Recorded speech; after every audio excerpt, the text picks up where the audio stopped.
So we're on page 70, right? Good morning. It is July 1st, 2025, and yes, we are on page 70 in the Habits of Health book by Dr. Wayne Scott Anderson. We are just starting into 1.3.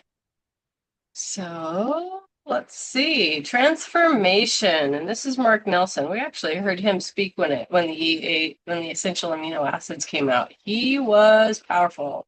Love to hear that talk again. 12 years ago, I was burned out, stressed out, overweight cardiologist. I didn't have time with my wife or my family. I was very out of shape. And most of all, I felt very out of balance because I went into medicine to help people. And what I discovered was that I really wasn't able to help them that much. I was living very unhealthy habits of life in the middle of a healthcare system that's supposed to model health and well-being. It took me a while to accept the fact that I was in a very unhealthy environment and I was unhealthy myself. A large part of that was the only time I had restful sleep was when I was on vacation, and that didn't last long because I was worried about when I'd have to go back to work. I'm gonna switch glasses really quick because, yeah, cardiologist saying that. As a healthcare professional, I had a lot of facts and knowledge, including information about weight and obesity. I was trained and paid well to treat and manage disease. At the same time, I had a very unhealthy mind and I was unhealthy myself. Dr. Anderson created a science-based methodology to take all that theory and knowledge and actually get results. I've learned new habits.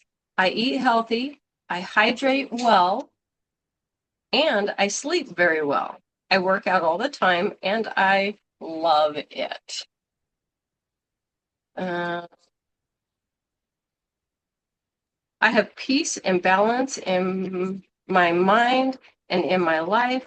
And when people understand that the power is in the choices that they make, then they can become the architect of their lives. We have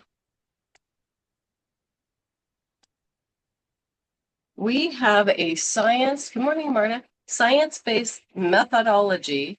This is evidence-based. I am part of the evidence. People can do this. Marta, we're on page 70 of the Habits of Health. So I'm now 70 years old and I'm stronger than I've ever been in my life. I have more balance, joy, freedom, and fulfillment in my, that's him. He's pretty incredible. Than I've ever been in my life. I have a more balanced joy, freedom, and fulfillment in my life than I have ever had. What Dr. Anderson shared with me and many others was really the understanding that the power is in the choices we make each and every day, whether they're the small choices or the bigger choices that over time lead to healthier habits. My life is completely different. I'm the best doctor I've ever been. I think of myself now as a true health professional and a true physician because I'm not waiting for people to get sick and simply reacting to disease. I've learned how to teach people and guide people using the habits of health to empower them to create healthier lives. I went into medicine to help people, and what I discovered was that I really wasn't able to help them that much. And skip a couple pages. You are really ready to change. Are you really ready to change? Oh, hold on, guys. Let me pause the recording. Okay, a slight little short hiccup, and we are on page 74. So I ask this because one of the most important factors in successful change is determining before we even start, do we want to change in the first place? If we want a higher level of health and well-being, we have to be ready to change. If we are not prepared to shift our mindset and focus on the necessary behavioral changes, then we're set up to struggle, fail, or quit. The readiness factor. It's almost 2 decades In almost 2 decades of helping people transform their health and their lives, I've seen a pattern to people who truly decide to make a change. They move from a stage of not thinking about changing a habit or behavior to thinking about changing, and over time, they plan for change before they start acting on it. It's important to understand this for 2 essential reasons. First, if you are not prepared to begin the journey, you need to examine your current level of motivation and help you decide if this is the right time to start. Second, you may be ready to change one aspect of your health or life, but unwilling to work on others. If so, I'll help you understand each key habit of health and why it is vital to improve that habit and awaken your desire to make a change. Once you have decided to change, we will help you through the process and explore what areas you are willing to address to create a plan to install those new behaviors. You might be willing to start a walking program, but unwilling to give up late night TV. You may be willing to work on your emotional resilience, but not quite ready to start some meditating. The habits of health will allow you to progress through a series of habit installations that will create a predictable transformation. But self-awareness of your level of desire for change is important. You need to be sure your motivation is aligned with your desire to improve your health and well-being, and that you have the ability to consistently make the new daily healthy choice. Are you ready to change your behavior? I'm not ready to change. I am thinking about changing. Or number 3, I am preparing to make a change. 4, I'm in action. Or number 5, I am sustaining this new positive behavior. I'll assume you're reading this book because you're thinking about changing or preparing to make a change. You may already have started making changes and taking action. We'll use the 5 stages of readiness as a general guide and checklist as you start your journey and as you review to see if you are ready to add a new behavior. This allows us to address your state of readiness for any new habit installation. The good news is the momentum you generate as you adopt a new habit creates momentum in other areas of health and well-being. This is called the halo effect, and it is a powerful level that will awaken your desire to change in other areas. And this is really funny that we're reading this, because this morning on the WinZoom, they were talking about at what point did you move from just going on a diet into the fact that this program is a whole body transformation. And it was fun listening to so many people say, well, I started because I wanted to lose some weight, but then this happened. But then my coach was so loving and she asked about all areas of my life. And then this, or somebody went to convention and listened to Dr. A as he shared passionately and tears flowed. And he went away from making buku bucks, being this top 10th board certified critical care doctor, into stopping all of that because he wanted to do, like the other doctor that we read, he wanted to get ahead of disease instead of putting Band-Aids on disease. And it was really fun. So it was listening to each person at this point. They were ready to make a change, but they didn't have the big picture yet. And so many of them were going on to talk about, what the big picture ended up being. So let's review the stages of readiness. They will give you the opportunity to discover the stage you may currently be stuck in, or whether it's a green light to start your new habit installation. And I'm going to read the sidebar. When you try to change in order to get rid of negative feelings or situations, you will slip up once things get a little better. It just does not work long term. Wait a minute. When you try to change in order to get rid of negative feelings or situations, you will slip up once things get a little better. It just doesn't work. So when it's just about getting rid of negative feelings or situations, it's not sustainable, is what he's saying. So, sorry, I had to read that right. Okay, page 76, stage 1. I'm not ready to change this behavior. If you're in this stage, you're probably saying, I won't or I can't, because you do not think there is a problem, or you have tried before and do not believe that you can try again. Either way, I'm not going to try to convince you if you're not ready. However, I will be forthright and remind you if you are reading this book, your need or desire to change is already awakened. Read on, and we will support you. Stage 2. I am thinking about changing this behavior. This stage means you're probably thinking about improving your health or life and changing unhealthy behaviors. In this state of mind, you are weighing the benefits of change versus the effort it will take. When the pros outweigh the cons, you will be ready. Once we understand the immediate as well as long-term benefits of making changes, we can move on to making a plan for action. We have been building a case of why you desire change. My goal in this book is to create a mind shift so that you decide that you are ready. Stage 3, I'm preparing to make a change in this behavior. Most readers are at this stage. This first section of the book is preparing you to start the change process, helping you move from thinking to doing. During this stage, we'll investigate your motivation for change, explore what the change process looks like, and how we will use the power of habits to help you make the changes permanent. We will identify where you are in your health journey and envision what that desired outcomes are for your health and well-being. Stage 4, I'm in action, changing and creating health and well-being. At stage 4, you are working on rebuilding new healthy behaviors, installing the habits of health in a series of small habits. You are refining your lifestyle to reach and support long-term health and well-being, as well as finding the balance between your daily motivation and your ability to consistently install the new habit.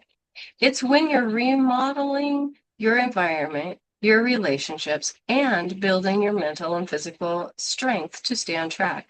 The more modes of support we can surround you with, the easier and more consistently you can move along the path of transformation. I love that. The more modes of support we can surround you with, the easier and more consistent. That's why the people that are on the Wednesdays, the people that are on the Monday night webinars, the people that are in client success groups, the people who are communicating with their coach, they're just gathered up and inspired forward. And it is such a very powerful, powerful tool. So let's see, which one were we on? Stage 5. I'm sustaining this new positive behavior. At this stage, the new behavior has become a habit. You're doing it automatically. This is the holistic integration approach of the Habits of Health transformational system. We know that lifelong transformation only occurs if you create a new set of habits. These transformational habits are all available to you, and I know that you can master them. These sustainable behaviors continue to improve as you continue on your health journey, because your new orientation allows you to get better in order to become the best version of yourself. I will show you how to install the habits and make it easier than you imagine. And then we are at stage 6. Forward and backwards, lapse and relapse. In these stages of change, there are lapses and relapses. Lapses can occur in both the action and the sustaining stage of life. Life will dish out challenges. You may be traveling, or your environment or your job may change. The key is to quickly recognize that there has been a slip and refocus on your goals. In a moment, we will discuss why it is unusual for this to happen once you are fully using the Habits of Health transformational system. Relapse is a traditional programs can be more challenging because an individual may fully abandon the new behavior and lose the health and well-being benefits. In essence, if you experience a lapse or relapse, it simply means that you need to make a course correction and get back on the path and refocus on your desired outcome of optimal health. Course corrections are just part of the journey. Remember, you're only human, and it is going to require focus and work to dial in this transformational process. We are going to spend a lot of time helping you build a growth mindset, huge piece. In this state of mind, there are no failures. Instead, there is just a natural curiosity to figure out why you had a slip and what we need to do to get better. No judgment, no blame, just a focus on learning the new habit. Isn't that refreshing? It starts by really understanding why you want to change. In other words, you can't fail unless you quit. All right, let's see. Page 78. I'm going to read the sidebars first. Changing our emphasis from what we're against to what we're for can have a traumatic impact. That's a huge piece of my journey. The bottom, the micro habit of health. Each time you think about what you don't want, reframe that thought by focusing on what you want to gain with a choice instead of what you want to lose. So that's kind of like Jan's really been encouraging us with, when you're making that choice between whether or not to take a bite or whether or not to go for a walk or whether or not, think about the end, put the end in mind. When you decide this right now, what's it going to look like at the end of the day? Do I want to feel like that? Do I want it to look like that? What impact do I want? When I make this choice right now, what do I want at the end of the week? How will that affect it?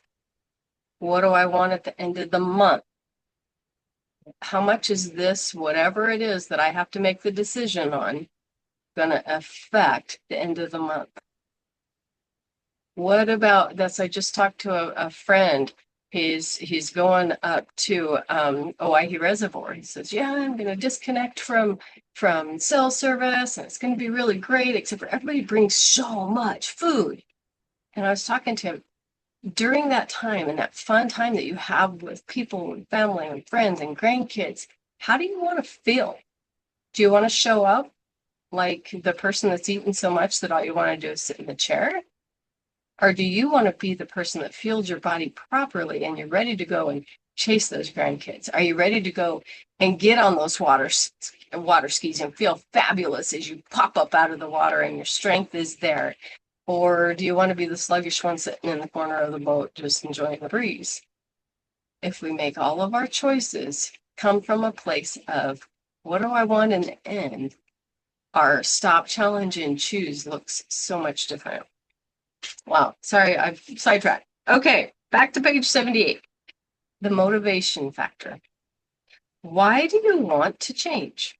Motivation, the desire to do things. In order for me to help you create sustainable, optimal health and well-being, you must realize that I am helping you take charge to fully determine your future health and well-being.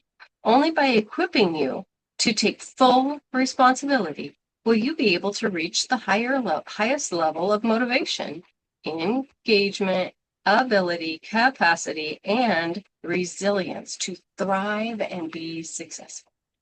At the very core of that success is the source and substance of your motivation.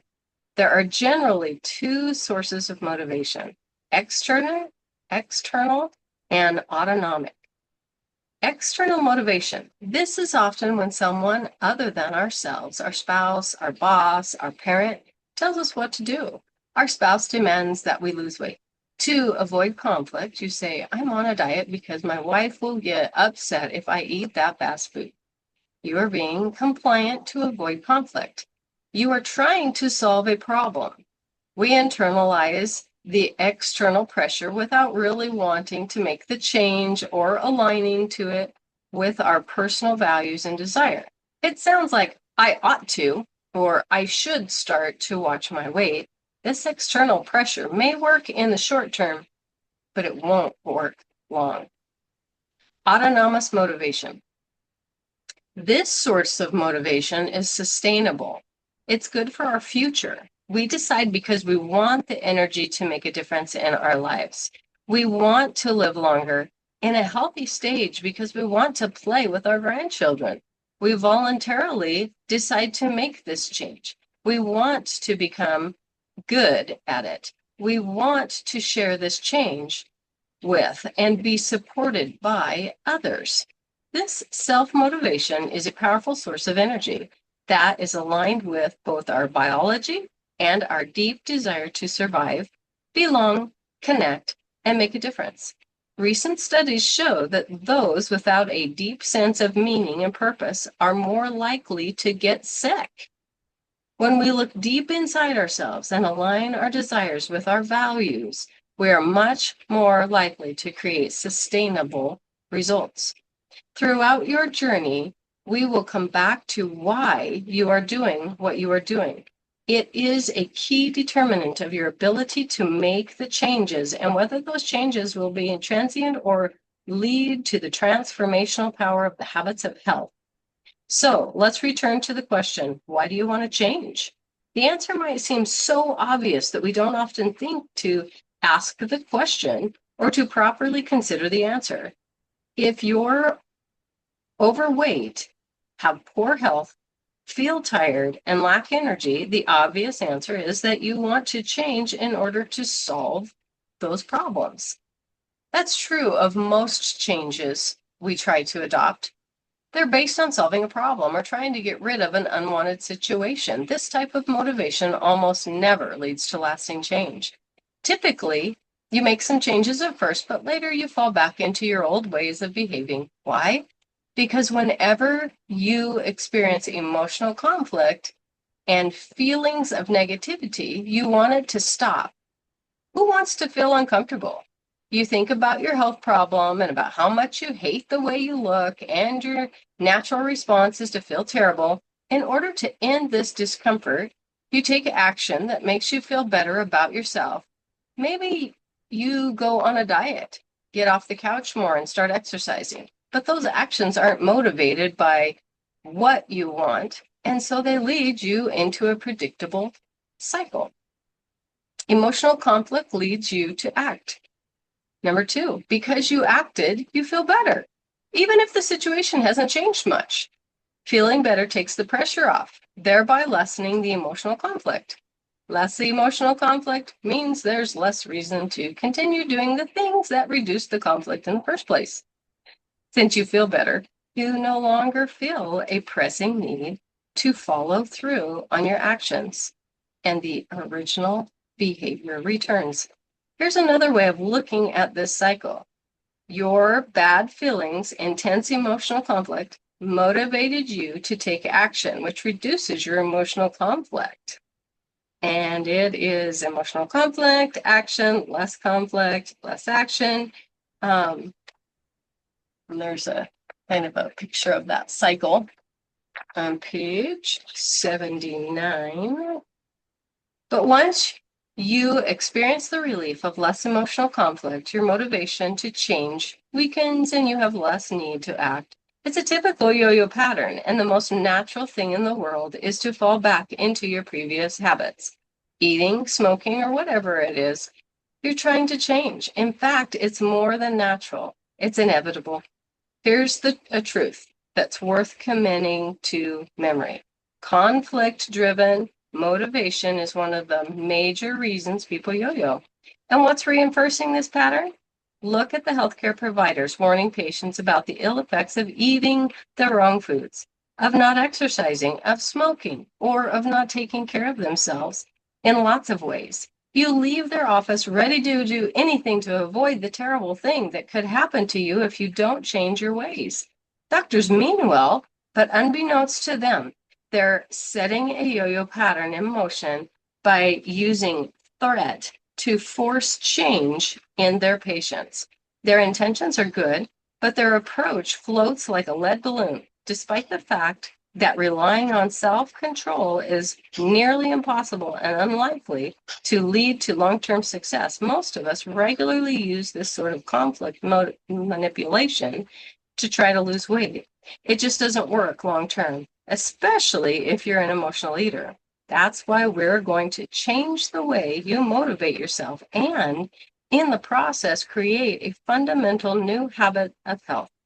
The more effective mindset is to think about what you gain by choosing health. Yes, you might want to lose weight, but really your desire runs much deeper than the numbers on a scale. What you really want is to be able to keep up with your children, enjoy a long hike, or gain a level of confidence that you might have never have had.